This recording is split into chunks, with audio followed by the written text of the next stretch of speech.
চলুন এই পর্যায়ে কে রয়েছে আমার সঙ্গে একটু পরিচিত হই। জি, প্রথমে আপনি আপনার নামটা একটু বলেন প্লিজ। আমি আরিফা। আরিফা, বয়স তো 17.5। জি। শুরুর আগে আমি আপনাকে জিজ্ঞেস করেছিলাম।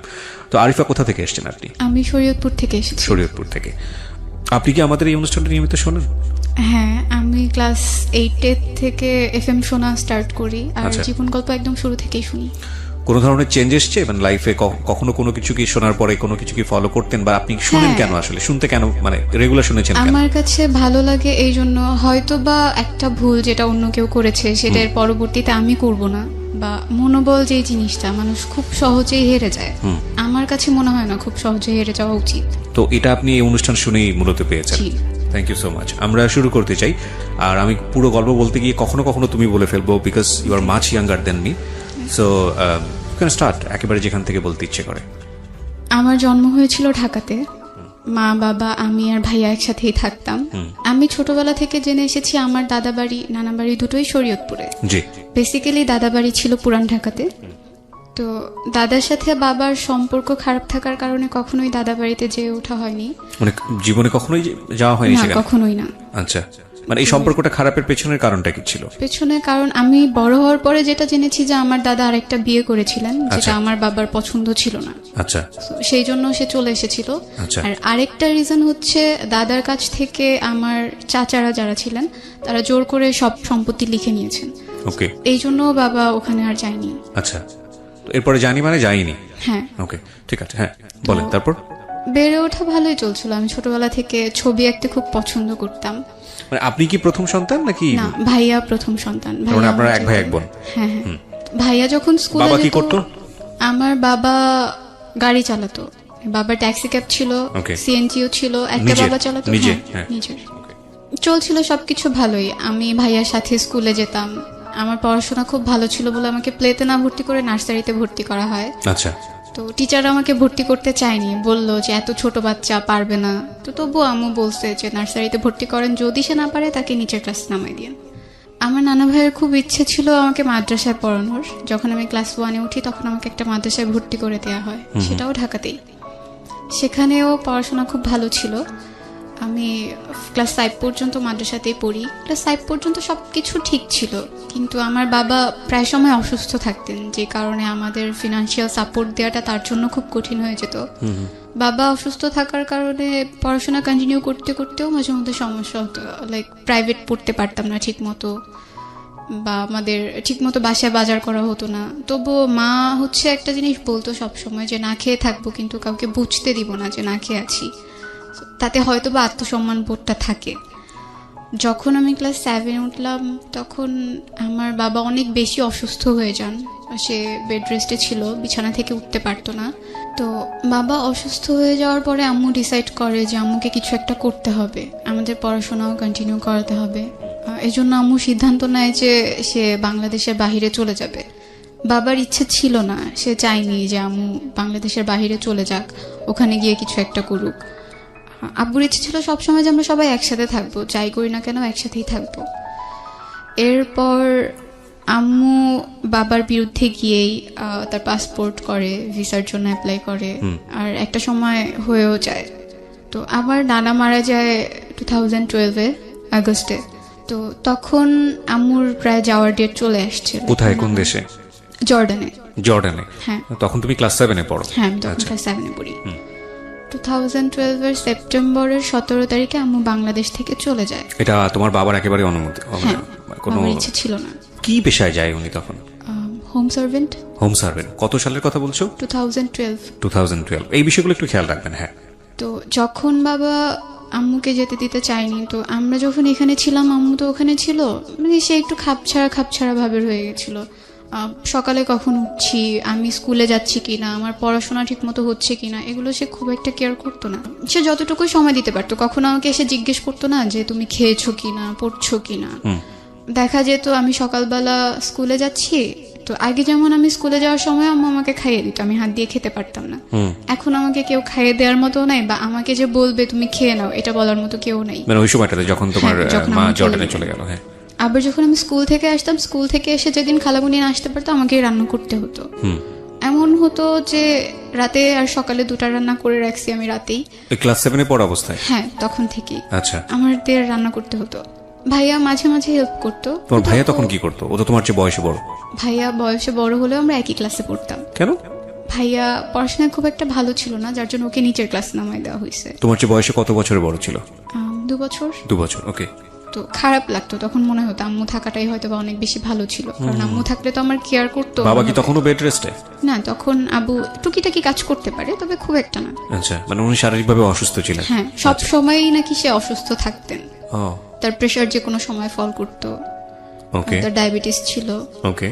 আমি একদিন আমার যখন পরীক্ষা চলে আসে, আমার টিচার বাসায় কমপ্লেন করে যে ও ঠিক মতো ক্লাসে পড়া দিতে পারছে না। তো আমার গার্ডিয়ান হিসেবে বাবাকে ডাকায়। বাবা যখন যায়, বাবাকে বলে যে সে আগে খুব ভালো ছিল স্টুডেন্ট, এখন সে নিয়মিত ক্লাসে পড়া দিতে পারছে না। তো তখন বাবা আর কি টিচারকে বলে ওর আম্মু তো এখন নাই, হয়তো বা সে থাকলে ওকে অন্যভাবে পড়াতো। তখন টিচার আমাকে একটু ভালোভাবে পড়ানো, মানে বোঝানোর চেষ্টা করে যে না, তুমি পড়ো, যেভাবে পারো পড়ো, ক্লাসের পড়াটা অন্তত ক্লাসে কভার করে ফেলো, যাতে তোমার পরীক্ষায় খারাপ রেজাল্ট না হয়। জি। আমার নানু এসে কয়েকদিন ছিল আমাদের সাথে, আমাদের টেক কেয়ার করেছে আম্মু যাওয়ার পর। আমার যখন পরীক্ষা চলে আসে, তখন তো আমার পক্ষে রান্না করা পসিবল ছিল না। তো আমার খালামুনিকে নিয়ে আসে গ্রাম থেকে। আমার ছোট খালামুনি তখনও বিয়ে হয়নি, সে আমাদের বাসায় এসে স্টে করে, সে পড়াশোনা করতো না। তো রান্না টান্না করতো, আমার সাথে স্কুলে যেত, আমাকে পরীক্ষা দিয়ে আবার নিয়ে আসতো। কোচিং এ যেতাম, তখনও সে আমাকে দিয়ে আসতো। আমাদের তখন একটা রুমের বাসা ছিল আম্মু চলে যাওয়ার পরে। মানে তোমরা সবাই মিলে একটা রুমেই থাকতা? হ্যাঁ, একটা রুমের বাসা ছিল তখন। যেহেতু আম্মু চলে গেছে, এখন 2 রুমের দরকার হয় না। ওকে। যখন খালামুনি আসছে, তখন আমার খুব আনইজি ফিল হতো, একটা বেড কিভাবে শেয়ার করবো আমরা সবাই। তো আমি আর খালামুনি নিচে ঘুমাতাম, ভাই আর আব্বু উপরে থাকতো। তো আমার পরীক্ষা শেষ হওয়ার পরে বাবাই ডিসাইড করে যে এইভাবে তো আসলে হচ্ছে না, ওদের পড়াশোনায়ও ক্ষতি হচ্ছে। তো আম্মু, বাবা, নানু সবাই মিলে সিদ্ধান্ত নেয় যে আমরা নানু বাড়িতে চলে যাব, ওখানেই থাকবো, ওখানেই পড়বো। তখন তোমরা ঢাকাতে? হ্যাঁ, তখন আমরা ঢাকাতে। Okay. 2013-এ আমি ভাইয়া দুজনেই গ্রামে চলে যাই নানুর বাসায়। তো সেখানে স্কুলে ভর্তি হই। যাওয়ার পরেই না, নানুর বাড়ি সবাই- কোথায় ছিল? নানুর বাড়িটা শরীয়তপুরে ছিল। শরীয়তপুরে, ওকে। তো শরীয়তপুরে যাওয়ার পরে ওখানকার একটা স্কুলে ভর্তি হই। স্কুলে অনেক পরিচিত মানুষ ছিল, আশেপাশের যত কাজিনরা ছিল ওরাও পড়তো। তো ওখানে যাওয়ার পরে একটা একটা করে সবাই ছড়াতে থাকে, ওর মা তো বিদেশে থাকে। আমি এই ব্যাপারগুলো সবসময় হাইড করে আসতাম, না আমি কাউকে বলবো না যে আমার মা বাইরে থাকে। আমি কেন শুরু তোমার থেকে- তোমার এই পারসেপশনটা কেন? না, আমার কাছে খারাপ লাগতো বলতে যে আমার মা আমার সাথে থাকেন না, সে বাইরে থাকেন। আমার কাছে খারাপ, মানে তোমার মা বিদেশে থাকেন, এই বিদেশে থাকা ব্যাপারটা খারাপ লাগতো, নাকি তোমার মা তোমার সঙ্গে থাকে না এটা খারাপ লাগতো? আমার সাথে থাকে না এটাই আমার কাছে বেশি খারাপ লাগতো। আর বিদেশে যে থাকে না এটা বলতে খারাপ লাগতো, কারণ বললে ভাববে কি যে ও কি যেন হয়েছে, এই জন্য মেবি বিদেশে থাকে। এটা তুমি জানলে কিভাবে? মানে এটা তুমি তোমার তো বয়স অনেক অল্প, ক্লাস 7-এ আমি পড়ো। যখন নানু বাড়িতে গেলাম, তো যাওয়ার পরে বলতো আশেপাশের মানুষ, হ্যাঁ ওর মা বিদেশে থাকে, এই মেয়ে তো মানুষ হবে না, এই ছেলে তো মানুষ হবে না। তো আমার মনে হতো আমি যদি আমার কোনো ফ্রেন্ডের কাছে গিয়েও এই ব্যাপারটা শেয়ার করি, সবাই হয়তো এটাই বলবে, না ও তো একটু অন্যরকম, ওর মা তো থাকে না কাছে, আচ্ছা, ওকে আচ্ছা। কে কিভাবে কিছু শিখাবে। ওকে, তো তার মানে তুমি সারাউন্ডিং থেকেই মোটামুটি বুঝতে পারছো যে তোমাদের এই বিষয়টাকে পরিবেশ ভালোভাবে দেখছে না। জি। আচ্ছা, তো তারপর থেকেই তোমার কাছে বিষয়টা আনইজি লাগতো। হ্যাঁ, তোমার মা কি টাকা পয়সা পাঠাতো তখন? হ্যাঁ, পাঠাতো। প্রতি মাসে টাকা আমার পয়সা? স্যালারি তখন খুবই কম ছিল, জাস্ট কোনো রকম চলে যেত আমাদের। আচ্ছা, ঠিক আছে, হ্যাঁ বলো তারপর। আমরা যে নানু বাড়িতে থাকছি, এই ব্যাপারগুলো আমার মামা মামি এরা সবাই একটু অপছন্দ করতো। তারা চাইতো না আমরা এখানে থাকি, বারবার বলতো ঢাকাতে থাকলে কি সমস্যা হতো, এখানে কেন থাকছে। যেটা হতো যে নানু 1 মাসের জন্য ঢাকায় চলে আসছিল, তখন বাসায় আমি, ছোট খালামুনি, আব্বু, ভাইয়া 4 জন ছিলাম। একদিন যখন আমি আসলাম স্কুল থেকে, তখন এসে আমি দেখলাম যে আমার বাবা আর আমার খালামুনি, তো আমাকে দেখে দুজন আলাদা হয়ে যায়। তো ব্যাপারটা দেখে আমার কাছে খুব আনইজি ফিল হয় যে কেন তারা এইভাবে কেন থাকবে। এই ব্যাপারগুলো আমি সহ আমার ভাইয়াও বেশ কয়েকবার নোটিস করে। তো ওর কাছে মেবি বিষয়গুলো খারাপ লাগছে। কোন ক্লাসে পড়ো তখন তুমি? আমি তখন ক্লাস 8-এ পড়ি, Class 8-এ। 2013-এ। তো এই বিষয়গুলো যে খারাপ লাগতো, এগুলো কি মানে কারোর সাথে তোমরা আলোচনা করতে যে এটা নিয়ে বাবাকে কিছু বলা উচিত, বা বাবাকে সরাসরি কিছু বলা উচিত? না, আমি বাবাকে যথেষ্ট ভয় পেতাম, এই জন্য আর বলতে পারতাম তোমার না। ভাইয়ার সাথে তোমার সম্পর্ক কেমন ছিল? তখন পর্যন্ত ভালো ছিল। তো তোমরা খুব দুজন free মিলে কি ছিলাম। ডিসকাস করতে যে এই বিষয়টা আমাদের ভালো লাগছে না, সুতরাং একটু বলা না, উচিত? আমি দেখলে আমি কখনো ওর কাছে বলতাম না। ওকে। আর ও দেখলে আমাকে কখনো বলতো না, এগুলো আসলে পরে জানা হয়েছে যে না ও ঠিক আছে। এগুলো নোটিস করছে। ঠিক আছে, বুঝতে পারছি, দুজনই সেপারেটলি আলাদা আলাদা ভাবে বিষয়গুলো নোটিস করছো। হ্যাঁ, তোমার মায়ের সাথে তোমাদের সম্পর্ক কথা হতো ওই সময়টাতে, রেগুলার ফোনে কথা হতো? আম্মু তোমার প্রতিদিন আম্মুকে call বলতা দিত। বিষয়গুলো যে আম্মু না, এরকম তখন হচ্ছে? পর্যন্ত আম্মুকে কিছু বলিনি। তো তোমাদের তো বলতে কেউ না করেনি, তোমরা বলনি কেন? ভয় লাগতো হয়তো বা এটা নিয়ে কোনো একটা ঝামেলা ঝামেলা তৈরি হবে। হবে। ওকে, ভাইয়া রাগ করে বাসা থেকে চলে যায়, 7 মাসের জন্য চলে যায়। আমরা তাকে কি নিয়ে খুঁজে রাগ পাই করে? না। কি নিয়ে রাগ করে? এই ব্যাপারগুলো সে দেখতো, তার কাছে খুব খারাপ লাগতো। সে তো আমার চাইতে 2 বছরের বড়, একটু হলেও বুঝে আমার চাইতে। আচ্ছা, আমরা তাকে অনেক খুঁজেছি, পাইনি।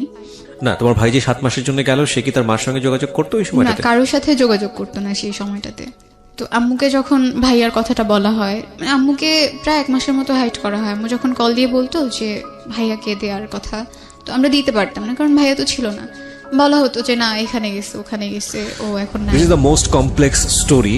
কমপ্লেক্স বলছে এই কারণে যে দুটো শিশুর বড় হয়ে ওঠার জন্য আমাদের যে ধরনের পরিবেশ দেওয়া দরকার পরিবারে, আমরা খাওয়া দিচ্ছি, লেখাপড়ার জন্য অর্থনৈতিকভাবে যে সাপোর্টটা দেওয়া দরকার সেটার জন্য পরিবার রেখে বিদেশ পর্যন্ত চলে যাচ্ছি, সবকিছু ঠিক আছে, কিন্তু মানসিকভাবে যে পরিবেশটা দেওয়া উচিত সেটা যদি আমরা না দেই, তাহলে সন্তানের বেড়ে ওঠা যে কত ভয়ানক রকমের বিপজ্জনক অবস্থায় যেতে পারে, সেটা হচ্ছে আজকের এই জীবন গল্প। একটা পরিবারের মধ্যে এই ধরনের ঘটনা, এটা অনেকেই হয়তো বা মনে করবেন এটা নাটক সিনেমাতেই ভালো লাগে শুনতে, কিন্তু বাস্তব জীবনে আসলে এগুলো শুনতে গেলেও কানে অনেক সময় তালা লেগে যায়। But this social taboo is a problem. এটা প্রবলেম বলেই এটা নিয়ে ডিসকাস হওয়া উচিত। কারণ আমি মনে করি যে এই যে ঘটনাটা আজকে এই মেয়েটাকে, কি যেন নাম বলছিলে তোমার? আরিফা 17.5 বছর বয়স, তাকে আজকে লাখ লাখ মানুষের সামনে প্রেজেন্ট করেছে। এবং আমি বিলিভ করি এরকম আরিফা সমাজে অনেক আছে, এবং এইরকম আরিফার মতো পরিবার সমাজে অনেক আছে, যেটা একটা সন্তানের ওপর ভয়ানক রকমের ইম্প্যাক্ট তৈরি করে। এবং আমি সবসময় এই জিনিসগুলোর বিপক্ষে ইন আ সেন্স যে আপনি যখন আপনার বেবিটাকে নিয়ে আসলেন দুনিয়াতে, তার মানে আপনি একটা রেসপন্সিবিলিটি নিয়ে এসছেন, এবং সেখানে কোনো কম্প্রোমাইজ নাই। আপনি যদি একটা মানুষের সুস্থ জীবন দিতেই না পারে, পারিবারিকভাবে হোক অর্থনৈতিকভাবে হোক, তাহলে আপনি তাকে কেন নিয়ে আসলেন? প্রথম কথা হচ্ছে এটা। দ্বিতীয় কথা হচ্ছে, যদি আপনার সামর্থ্য না থাকে, আপনাকে চেষ্টা করতে হবে, প্রতি মুহূর্তে চেষ্টা করে যেতে হবে। ওই চেষ্টাটাই হলো আপনার প্রমাণ করা যে না আপনি চেষ্টা করে যাচ্ছেন। কিন্তু আপনি চেষ্টা করলেন না, এমন কিছু করলেন যেটার জন্য একটা সন্তান ভয়ানক রকমভাবে মানসিকভাবে ক্ষতিগ্রস্ত হচ্ছে, এবং এই ক্ষতিগ্রস্ত ব্যাপারটা অর্থনৈতিকভাবে দেখা যায় না, কিন্তু একটা মানুষকে শেষ করে দিতে পারে। দেখুন, একটা বাচ্চা কিন্তু পরিবার থেকে বের হয়ে গেছে, এবং যে বাবা যে কাজটা করছে বা মা যে বিষয়টা করলো, এই বিষয়গুলো নিয়ে একটু ডিসকাস হওয়া উচিত ছিল যে প্রবলেমটা আসলে কোথায়। আমরা কি আমাদের প্রয়োজনটা ভুলে যাব? না, প্রয়োজনটা ভুলে যাব না, কিন্তু আমাদের প্রয়োজনটা যেন আরেকজনের জীবনে কাল না হয়ে আসে, সেটা আমাদের খেয়াল রাখা জরুরি। হ্যাঁ, বলো, তারপর কি হলো? তো আম্মুকে যখন বলা হলো যে ভাইয়া নাই, সে প্রচন্ড কান্না করে। তো বারবার জানতে চাচ্ছিল কেন সে চলে গেছে, কারণ কি ছিল। সে বারবার নানুকে প্রশ্ন করছিল যে কেন চলে গেল, আমি তো তাকে কোনো কিছুর অভাব দেইনি, তো কেন সে গেল। কারো কাছে আসলে কোনো রিজন ছিল না। আমি তখন পর্যন্ত আম্মুকে বলতে পারছিলাম না যে হয়তো বা এই ব্যাপারগুলো ওর কাছে খারাপ লাগছিল, এজন্য ও চলে গেছে। তো আমি আমার পড়াশোনাটা তখন পর্যন্ত কন্টিনিউ করছি। এর মাঝখানে আমার ছোট খালামুনির বিয়ে ঠিক হয়। তুমি তখন ক্লাস 8-এ? হ্যাঁ, আমি তখনও ক্লাস 8-এ পড়ি। ওকে। বিয়ে ঠিক হওয়ার পরে তার বিয়েটা ভালোভাবে মিটে গেল, সবাই ছিল। তো খালামুনির বিয়েতে আমার মামাকে কিছুটা ঋণ করতে হয়, মানে সব মিলে পরিবারের অবস্থাটাও তখন খুব একটা ভালো ছিল না। এরপর আমি জেএসসি পরীক্ষা যখন দিব, রেজিস্ট্রেশন করা শেষ, সেই মুহূর্তে একদিন রাতে প্রায় 12টার পর আমাদের কাছে একটা কল আসে। তো নানুর ফোনে কলটা আসে। কল আসার পর নানু রিসিভ করে দেখে যে ভাইয়া কথা বলতেছে। ওকে। মানে ওর ভয়েসটা তো চিনতো। তো কথা বলার পর নানু হুট করে ভয় পেয়ে আমার কাছে কল দিয়ে দিছে যে এতদিন পরে সে কোত্থেকে কল দিল, কিভাবে আসলো। তো ভাইয়া আমার সাথে কথা বলতেছে, মানে তার বিহেভটা পুরো চেঞ্জ হয়ে গেছে। লাইক আগে সবাই ওকে খুব ভদ্র বলতো, আমি খুব বদমেজাজি ছিলাম, এজন্য আমাকে কেউ খুব একটা পছন্দ করতো না, বাট ভাইয়াকে সবাই অনেক বেশি ভালোবাসতো। এখন ওর সাথে যখন আমি ফোনে কথা বলতেছিলাম, আমার কাছে মনে হচ্ছে সবকিছু কেমন যেন চেঞ্জ, ওর কথাবার্তা, আচরণ। আর সে আমাকে তখন একটা কথা বলছিল যে আমি এখন সিগারেট খাচ্ছি, এই হ্যাবিটটা তার কখনোই ছিল না। এটা বলার পরে আমি ফোনটা কেটে দিছি ভয়ে, যে এটাকে আসলে আমার ভাই, সে তো আমার সাথে এই ধরনের কথা কখনো বলেনি। ভয় পেয়ে কেটে দেওয়ার পরে নানু আমাকে জিজ্ঞেস করলো কি হয়েছে। তো আমি বললাম যে ও আমাকে বলতেছে ও সিগারেট খাচ্ছে। এটা বলার পরে সে আবার কল দিয়ে কথা বলে। তো নানু তখন জিজ্ঞেস করে আব্বুর কাছে কল দিচ্ছে কিনা বা আম্মুর সাথে কথা হয়েছে কিনা। তো তখন ও বললো যে আম্মুর তো নাম্বার নাই আমার কাছে, বাট আব্বুর সাথে কথা হয়েছে, আব্বু বলছে যে কালকে আব্বুর ওখানে যেতে, আমি কালকে ওখানে যাব। তো ও আসলো, কয়েকদিন সে ঢাকাতে ছিল, আমার মেজো খালামণির ওখানে ছিল, তারপর তাকে শরীয়তপুরে নিয়ে আসা হয়। তখনও সবকিছু ভালোই চলছে। আমার নাকি তো তোমরা পরীক্ষা- জিজ্ঞেস করলে না তুমি কোথায় ছিলা হ্যাঁ, এতদিন জিজ্ঞেস যাবত, কি করছে। কেন সে- সিগারেট খেয়েছো, কি প্রবলেম, কি হচ্ছে? সে বলতো যে তার কাছে ভালো লাগেনি, তার পড়াশোনা ভালো লাগতো না, এই জন্য সে চলে গিয়েছিল। আচ্ছা। এক্স্যাক্ট রিজনটা সে তখন পর্যন্ত বলেনি কাউকে। ওকে। কারণ বাসায় আসার পরে সে জানে যে এখন পর্যন্ত সবকিছু ঠিকঠাক, ওই ব্যাপারগুলো এখন পর্যন্ত কেউ জানে না, এজন্য সেও বিষয়টা এড়িয়ে যায়।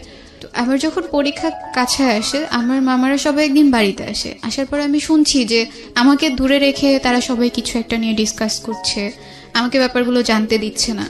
আমার পরীক্ষা যখন চলে আসছে তার 2 দিন আগে আমি ঘুমিয়ে পড়ছি। আমি তখন ছোট খালামণির সাথেই ঘুমাই। আমি আর খালামণি ঘুমানোর পরে রাত 2টা বাজে আমার ঘুম ভেঙে যায়। আমি প্রচুর এফএম শুনতাম, মিডনাইট পর্যন্ত এফএম শুনতাম।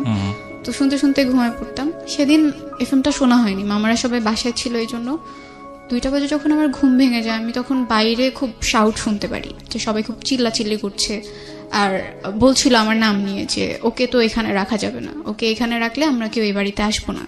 আমার বড় মামিও বলছিল যে ও কেন এখানে থাকবে, এত কিছুর পরে আপনি ওকে এখানে রাখতে চান। এগুলো আমার নানুকে বলার পরে নানু জাস্ট বলছিল যে আমি ওকে ফেলতে পারবো না, আমি ওকে কোথায় রাখবো, ও কার কাছে গিয়ে থাকবে, আমি ওকে আমার সাথেই রাখবো।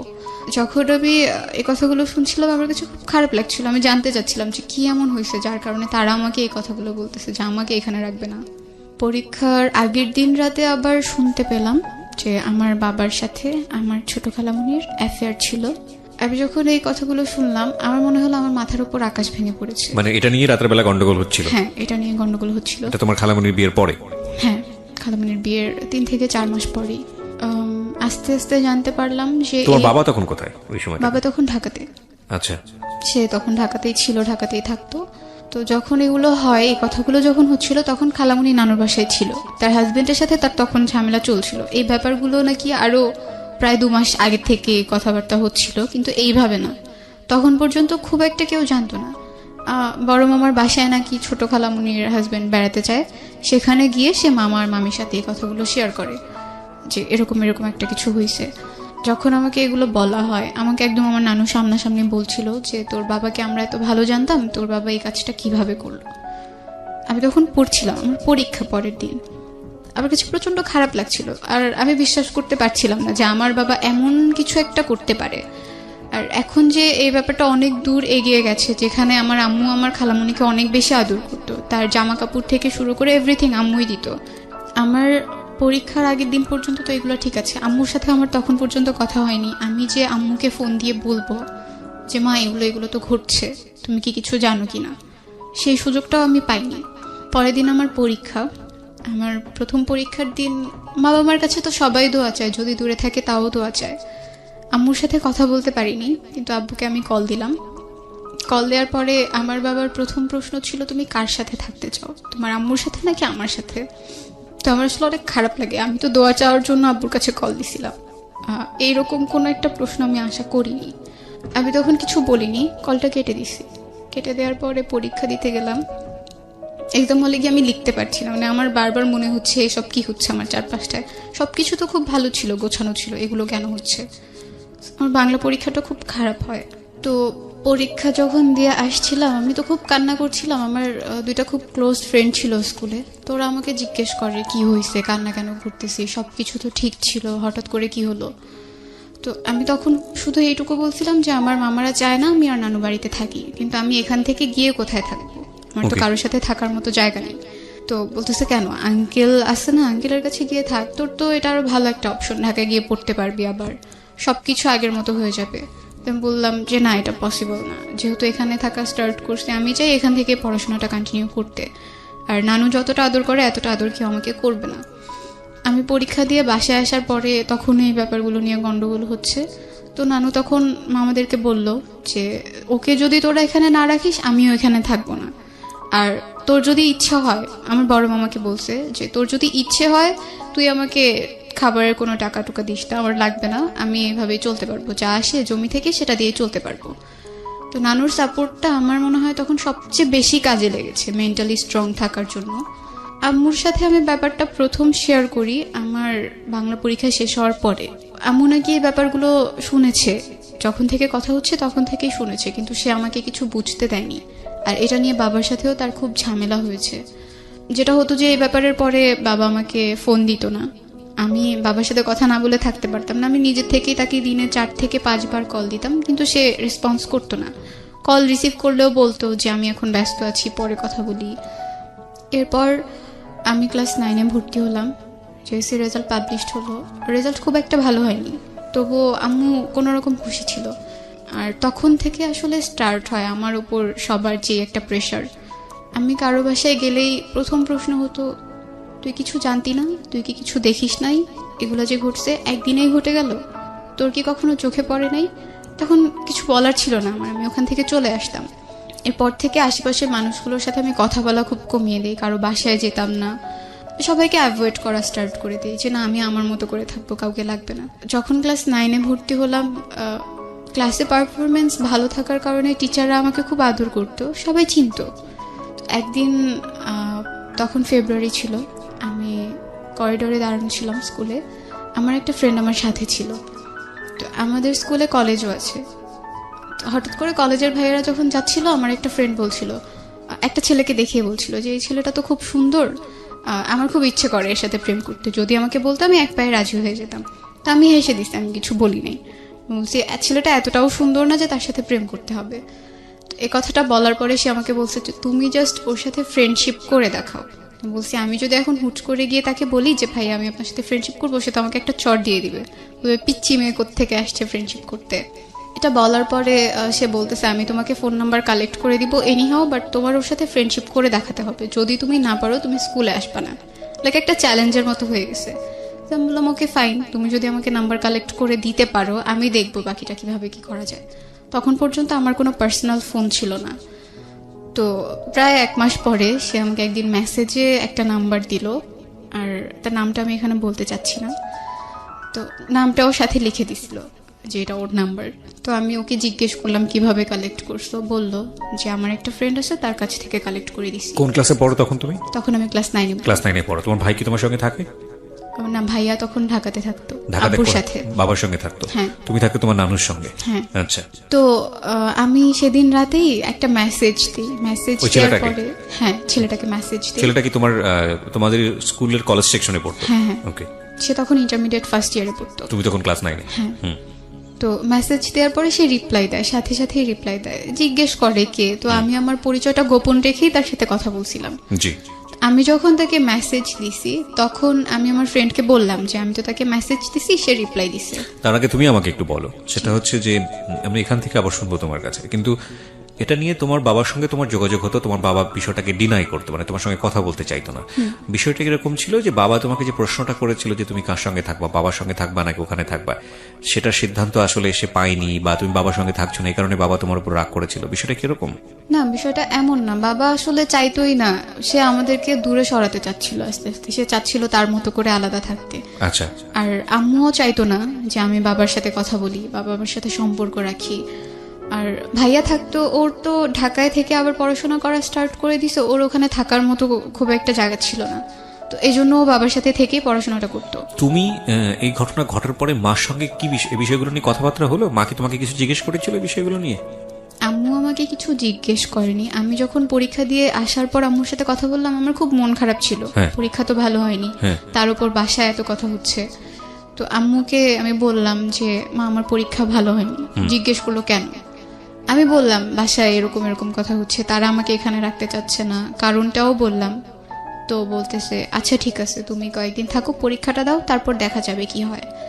তো ওই ছেলেটাকে আমি যখন মেসেজ দিই তখন আমি আমার ফ্রেন্ডকে সাথে সাথে ইনফর্ম করলাম যে আমি তোকে মেসেজ দিছি। আমার ফ্রেন্ড যার কাছ থেকে ফোন নাম্বারটা এনে দিছে তাকে সাথে সাথে বলে দিছে যে তাকে তো মেসেজ দিছে, সে তো রিপ্লাই দিছে। এটা বলার পরে সেই ছেলেটা আবার এই ছেলেটাকে নক করে মেসেজে যে তুমি কার সাথে কথা বলতেছো মেসেজে, আমি কিন্তু জানি। তো তখন আর কি তাকে জিজ্ঞেস করে নাম বলো, কার সাথে কথা বলতেছি, কে আমাকে মেসেজ করছে, তার অ্যাড্রেস দাও। তো আমি একটা মিথ্যা অ্যাড্রেস দিয়ে তো পরিচয়টা স্টার্ট করি, সে সেই অ্যাড্রেসটাই বলে, সেও জানতো না আসলে আমি কে। তো আমার হচ্ছে জাস্ট ফ্রেন্ডশিপ করাটা একটা ইস্যু ছিল, আর কিছু ছিল না। আমি ফ্রেন্ডশিপ করার পর তার সাথে কথা বলা বন্ধ করে দিব, এরকম কিছু একটা প্ল্যান ছিল। তোমাদের যে ফ্রেন্ডশিপের জায়গা থেকে আমি আবারও ফিরি, কিন্তু তার আগে আমাকে একটু বলো, তোমাদের বাবার সাথে মার যে দূরত্ব বা সেপারেট হয়ে যাওয়ার যে ব্যাপারটা, সেখানে যেই ব্যক্তিটি মানে তোমার আন্টি, তো সেখানে ওনার যে 3 মাস পরে যে প্রবলেমটা হলো বিয়ের পরে, ওনার অবস্থা কি দাঁড়ালো ওই ঘটনার পরে? উনি তখন নানুর বাসাতেই থাকতো, আমাদের সাথেই থাকতো, কিন্তু আমি খালামণির সাথে কথা বলতাম না। কথা বলতে না তুমি? উনি ওই বাসাতে থাকতো কেন? ওনার শ্বশুর বাড়ির কি সমস্যা হচ্ছিল ওখানে? আমাদের তো তখন ডিভোর্স হয়ে গেছে। ও ডিভোর্স হয়ে যায় তখন এই ঘটনার প্রেক্ষাপটে? ডিভোর্স হয়ে যায়। এই জায়গাটায় ছোট্ট একটা বিরতি দিতে চাই। It's a very complex story অবশ্যই, এবং যতটুকু পরিমাণ শুধু আপনাদেরকে বোঝানোর জন্য যাওয়া প্রয়োজন আমরা ততটুকুই যাচ্ছি। আমরা দেখানোর চেষ্টা করছি যে অর্থনৈতিকভাবে সাপোর্ট একটা ফ্যামিলির জন্য খুবই গুরুত্বপূর্ণ। সেটা করতে গিয়েও অনেক সময় কত বড় বড় স্যাক্রিফাইস করতে হয়। এই যে দেখুন, ওনার মা যে গেছে বিদেশে, কিসের জন্য গেছে? এই পরিবারের জন্য, সন্তানদের জন্য গেছে। তো সেই সন্তানরাই যদি একটা বেটার এনভায়রনমেন্ট না পায়, তাহলে গিয়ে কি লাভটা হলো? এটা একটা বিষয়। আরেকটা যেটা হচ্ছে যে বাবার এইখানে কতটুকু নিজেকে সতর্ক রাখা উচিত ছিল, সেটা একটা বিষয়। এবং দিন শেষে যে ছেলেটা বারবার বাইরে চলে যাচ্ছে এবং এই মেয়েটার ভবিষ্যৎ কোন দিকে যাচ্ছে, এটা অনেক গুরুত্বপূর্ণ বিষয়। আমরা শেষ পর্যন্ত শুনবো আশা করি, কারণ আমরা বিশ্বাস করি যে একটা গল্প হয়তো আপনার পরিবারের এরকম অনেক ফাটল আজকে বন্ধ করে দেবে। যেখানটা আমি ছিলাম, এবার তুমি বলো যে ওই ছেলেটার সঙ্গে তোমার যেটা হচ্ছিল। তো সে মেসেজ করতো, দেন আমি তাকে বললাম যে আমি তার সাথে ফ্রেন্ডশিপ করতে চাই। এটা করার পরে বললো ওকে ফাইন, প্রবলেম নাই। তো আমি যখন স্কুলে যেতাম, দেখা গেছে আগে তো তাকে আমরা ওভাবে কোনো কিছু বলতাম না, এখন যখন ফ্রেন্ডরা একসাথে হচ্ছি, কিছু একটা বলছি বা তাকে দেখে হাসছি, এই ব্যাপারগুলো সে বুঝতে পারতো। আর তখন সে ধরে নিছে যে হ্যাঁ, এই সার্কেলটার মধ্যে থেকে কেউ একজন হচ্ছে আমি। তো একদিন আমি বিকেলে গিয়ে তাকে কল দিলাম, তখন মাত্র 1 সপ্তাহের মতো তার সাথে আমার কথা হয়েছে। কল দেওয়ার পরে সে বলতেছে আমি তো আপনাকে চিনি। বললাম বলেন আমি কে? বলছে না আমি আপনাকে চিনি, কালকে স্কুলে যান তখন বলবো যে আপনি কে। আমরা যখন স্কুলে গেলাম, যেটা হতো যে ক্লাস শুরু হওয়ার আগ পর্যন্ত রুমের সামনে দাঁড়িয়ে দাঁড়িয়ে গল্প করতাম, আর আমাদের ক্লাসের সামনে দিয়ে তাদের ক্লাসে তাদের যেতে হতো। আর সে যখন ওখান দিয়ে যাচ্ছিল, হঠাৎ করে আমাদের দিকে খুব রাগী একটা ভঙ্গিতে তাকালো, মানে সে বুঝালো যে হ্যাঁ সে আমাকে চিনে। তো আমরা কিছু বলিনি, সবাই একরকম করেই হাসছি। এরপর আবার বাসায় আসলাম, দেন আমি তাকে বললাম আপনি তো আমাকে খুঁজে বের করতে পারলেন না। তো এটা বলার পরে সে বলতেছে আচ্ছা ঠিক আছে, আমি তো খুঁজে বের করতে পারিনি, আমি ব্যর্থ। আপনি একটা কাজ করবেন, কালকে যখন স্কুলে যাবেন, স্কুলের মেইন গেটের সামনে ব্লু বল পেন হাতে দাঁড়ায় থাকবেন।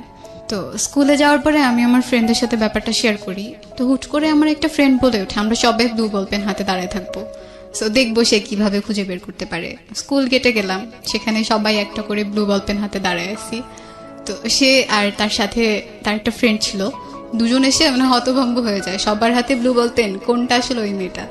তো এটা ভেবে তারা আর কি চলে যায়, একটু লজ্জাও পায় যে আসলে খুঁজে বের করতে পারেনি।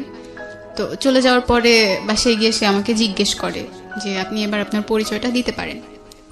তো আমি আমার নাম বললাম, আমার ডাকনাম হচ্ছে মিম, বাসা আমাকে সবাই মিম ডাকে। বাসা কোথায় সেটাও জিজ্ঞেস করে, তো আমি নানু বাসার অ্যাড্রেসটা দিই। আসলে পরিচয় দিয়ে জানতে পারি সে আমার কাজিনের ফ্রেন্ড, তারা একসাথে স্কুলে পড়াশোনা করে আসছে আর খুব ভালো ফ্রেন্ড। এটা জানার পরে সে আমার কাজিনকে জিজ্ঞেস করে এই নামের কি তোদের ওখানে কোনো মেয়ে আছে? বললো হ্যাঁ আছে। তো সে যেটা করে, আমার নানু বাসার কাছে এসে আমাকে একটা মেসেজ দেয় যে আপনি একটু বের হন। আমার নানু বাসার কাছেই নদী ছিল, আমাকে বললো নদীর ওখানে যেতে। আমি আমার একটা মামাতো বোনকে নিয়ে ওখানে যাই, আমার ওই বোনটার সাথে আমি সবকিছু শেয়ার করতাম। তো ওকে নিয়ে ওখানে যাওয়ার পরে আমি ভাবছি মেবি সামনের দিকে একটা রাস্তা আছে, সেখান দিয়ে আসবে। তারা যে অলরেডি এসে পড়ছে এটা আমি জানতাম না। আমি দাঁড়ায় ছিলাম, সে আমার পেছনে দাঁড়ায় আমাকে ফোনে কল দিছে। তখন পর্যন্ত নানুর ফোনটা আমি ইউজ করি। তো ফোনে কল দেওয়ার পরে আমি কলটা কেটে সামনের দিকে তাকায় আছি, হ্যাঁ আসবে তো, ওই দিক থেকে আসবে। তো সে যখন আমাকে ডাক দিল পেছন থেকে, আমি ঘুরে দেখি সে, আমি অবাক হয়ে গেছি। পরে ওখান থেকে চলে আসি, তার সাথে তখনও কোনো কথা বলিনি। চলে আসার পরে অনেকবার মেসেজ দিল আরেকবার চাওয়ার জন্য। তো আসলে আমি ভয় পেতাম খুব, আমার যে চাচাতো মামারা ছিল সে যদি দেখে ফেলে বা কেউ যদি দেখে, এটা নিয়ে কিছু একটা হয়ে যাবে। এমনিতেই তো বাসায় এত ঝামেলা আমাকে নিয়ে, আমাকে তারা এখানে রাখতে চাচ্ছে না। আমি ভয় পেয়ে ওখান থেকে চলে আসার পরে মানে নানু আসলে আমাকে খাবার জন্য রাখছিল অনেকক্ষণ যাবত, আমি আসছিলাম না, ওখানে দাঁড়িয়েছিলাম। পরে চলে এসে খেতে বসছি, সে তো ননস্টপলি আমাকে মেসেজ দিয়েই যাচ্ছে আরেকবার যাওয়ার জন্য, আমি আর যাইনি। তো সেদিন রাতে কথা হলো, আমি অনেক রাত পর্যন্ত এফএম শুনতাম, সেদিনও শুনছিলাম। সে তখন থেকে আর কি খুব কেয়ার করা স্টার্ট করলো, লাইক এত রাত পর্যন্ত এফএম শোনা ভালো না, ঘুমিয়ে পড়েন, পরদিন আপনাকে ক্লাসে যেতে হবে। গিয়ে ক্লাসের মধ্যে ঘুমাবেন, টিচার তো বকা দিবে। এরপর 2 মাসের মতো ভালোই চলছিল। হঠাৎ করে সে যেটা করা স্টার্ট করে, আমি যদি তাকে মেসেজ না দিই বা আমি যদি তার সাথে কথা না বলি, কোনো অকেশনে যদি আমি তাকে উইশ না করি, সে খুব রেগে যায়। আচ্ছা, তখন 14 এপ্রিল চলে আসছে, পহেলা বৈশাখ। আমি পহেলা বৈশাখে তাকে মেসেজ করিনি, আমার মনে ছিল না। তো পরদিন সকালবেলা আমি উইশ করার পরে সে খুব রাউড বিহেভ করা স্টার্ট করলো যে কেন তাকে আমি উইশ করি নাই, আমি মেবি তাকে পছন্দ করছি না, সে যে আমার সাথে কথা বলে এটা এখন আমার কাছে বিরক্তিকর কারণ হয়ে দাঁড়াচ্ছে। আমি বললাম না, এমন কিছু তো না, আমি জাস্ট এমনিতে ভুলে গেছিলাম, এই জন্য আর উইশ করা হয়নি। সেটা নিয়ে সে অনেক রাগ দেখে আমার সাথে কথা বলা অফ করে দেয়। সো আমি ব্যাপারটা মেনে নিই, আচ্ছা ঠিক আছে, কথা না বলতেছে, আমার তো এমন আহামরি কিছু না যে তার সাথে আমার কথা বলতেই হবে। এবার যেটা সে করা স্টার্ট করলো, আমি যখন স্কুলে যেতাম, তার যত মেয়ে ফ্রেন্ড ছিল ক্লাসে, আমার সামনে এনে তাদের দিয়ে খুব কথা বলতো। লাইক আমরাও দাঁড়ায় আছি, তারাও দাঁড়ায় আছে, আমাদের সামনে খুব কথা বলতেছে, হাসাহাসি করতেছে।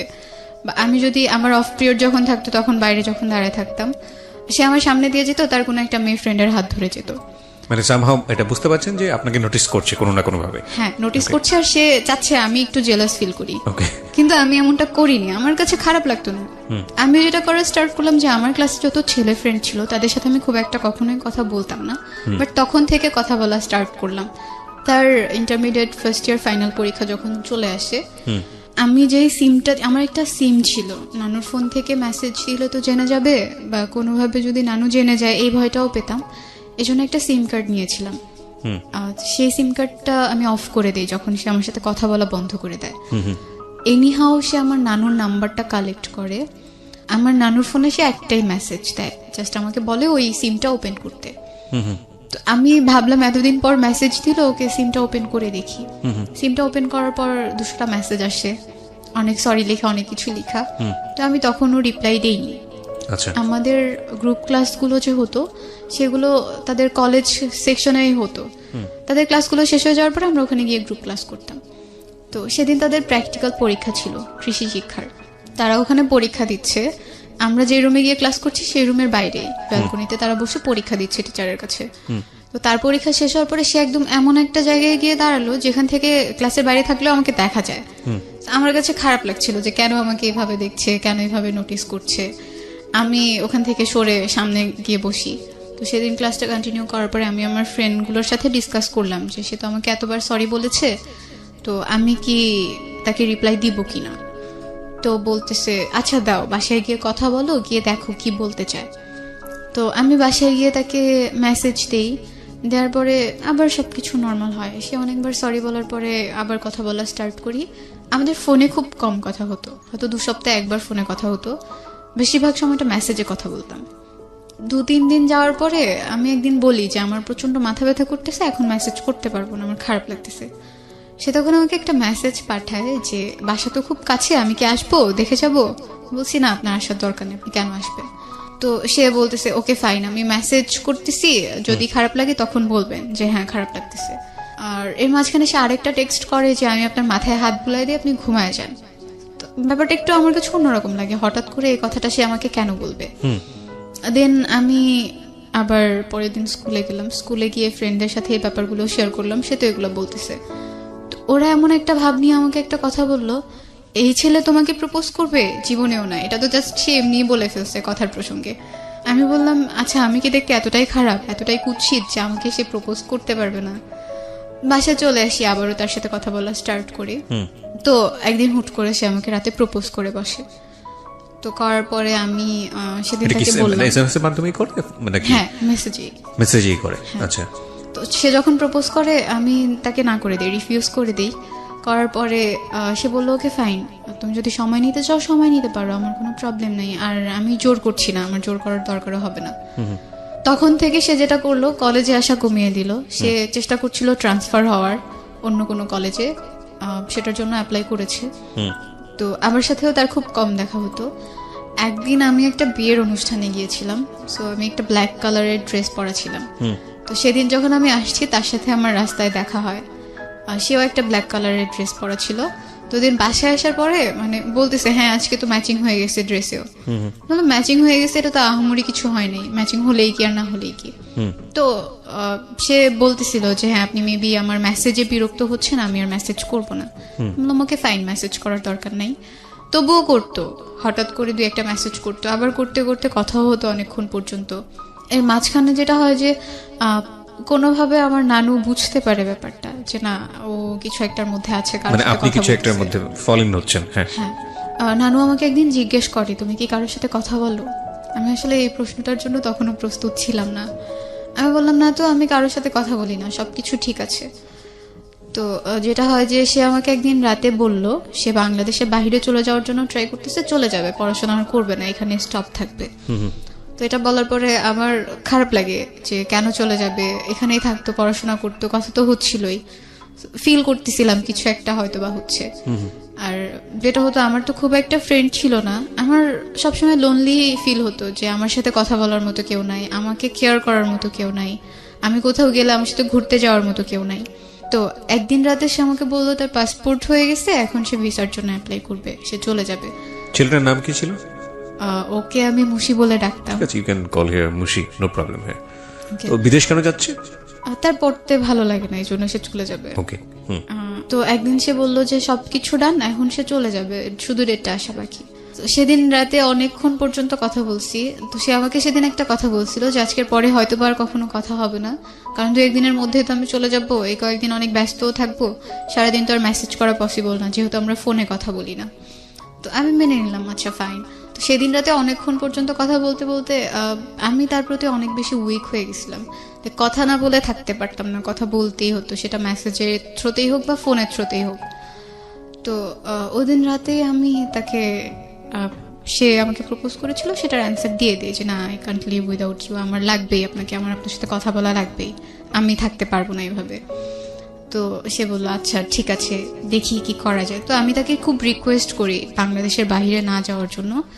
তো তাকে আমি যেতে না করার পরে সে বললো আচ্ছা আমি বাসায় কথা বলে দেখি, যেহেতু আমি সবার ছোট আর আমার বড় আমার বোনরা আছে, আমার দুলা ভাইরা আছে, তাদের সাথে আমি কথা বলে দেন তোমাকে জানাবো।